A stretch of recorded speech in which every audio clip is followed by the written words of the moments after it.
ಸಜ್ಜನ ಬಂಧುಗಳೇ, ನೊಂದ ಮನಸ್ಸಿಗೆ ಸಂಜೀವಿನಿಯಾಗಿರುವ ಈ ಧ್ವನಿಗೆ ನಿಮ್ಮದೊಂದು ಲೈಕ್ ಇರಲಿ. ಕೆಲವೊಂದ್ಸಲ ನಮ್ಮ ತಪ್ಪೇ ಇಲ್ಲದಿದ್ರೂ ರಾಜಿಯಾಗಿ ಬಿಡ್ತೇವೆ. ಹಾಗಂತ ಅದು ನಮ್ಮ ಬಲಹೀನತೆ ಅಲ್ಲ, ನಮ್ಮ ಅಹಂ ಬಿಟ್ಟು ನಮ್ಮ ನಡುವಿನ ಸಂಬಂಧಕ್ಕೆ ನೀಡುವ ಅತ್ಯಮೂಲ್ಯ ಬೆಲೆ. ಮನುಷ್ಯನಿಂದ ಮನುಷ್ಯನನ್ನ ದೂರ ಮಾಡುವ ಮೊಟ್ಟ ಮೊದಲನೆಯ ವಸ್ತು ಅಂದ್ರೆ ಅದು ನಾಲಿಗೆ. ಎರಡನೇದು ಹಣ. ಮಕ್ಕಳ ಮನಸ್ಸನ್ನು ಪ್ರೀತಿಯಿಂದ ಗೆಲ್ಲಿ, ಆಗ ಮಾತ್ರ ಮಕ್ಕಳಲ್ಲಿ ಸುಧಾರಣೆ ತರಲು ಸಾಧ್ಯ. ಜಗತ್ತಿನ ಅತಿ ಉತ್ತಮ ಶಕ್ತಿವರ್ಧಕ ಔಷಧವೆಂದರೆ ಜವಾಬ್ದಾರಿ.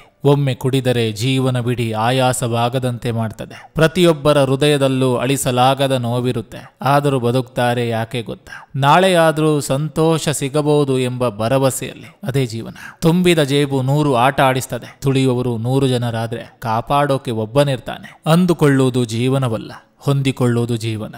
ಕಷ್ಟ ಮತ್ತು ಸಮಸ್ಯೆಗಳಿಗೆ 2 ಔಷಧಿ, ಒಂದು ದುಡಿಮೆ, ಇನ್ನೊಂದು ತಾಳ್ಮೆ. ಸ್ವಭಾವದಲ್ಲಿ ಸಂಸ್ಕಾರದಲ್ಲಿ ಸರಳತೆ ಹೊಂದಿರುವ ವ್ಯಕ್ತಿಗಳು ಎಂದಿಗೂ ಯಾರಿಗೂ ಹೊರೆಯಾಗುವುದಿಲ್ಲ, ಸರ್ವರಿಗೂ ಅತಿ ಪ್ರಿಯವಾಗ್ತಾರೆ. ಹೇ ಭಗವಂತ, ಕಷ್ಟ ಎಂದವರಿಗೆ ಸಹಾಯ ಮಾಡುವಷ್ಟು ಶಕ್ತಿ ಕೊಡು, ಇತರರಿಗೆ ನೋವು ಮಾಡದೆ ನೆಮ್ಮದಿಯಾಗಿ ಜೀವನ ನಡೆಸುವಷ್ಟು ಶಕ್ತಿ ಕೊಡು. ನಿನ್ನ ಒಳ್ಳೆತನ ದುರುಪಯೋಗ ಮಾಡಿಕೊಳ್ಳುವವರಿಗೆ ನೀನು ಕೆಟ್ಟವನಾಗಿ ಇದ್ದು ಬಿಡು, ಯಾಕಂದ್ರೆ ಇದು ಸ್ವಾರ್ಥಿಗಳ ಪ್ರಪಂಚ.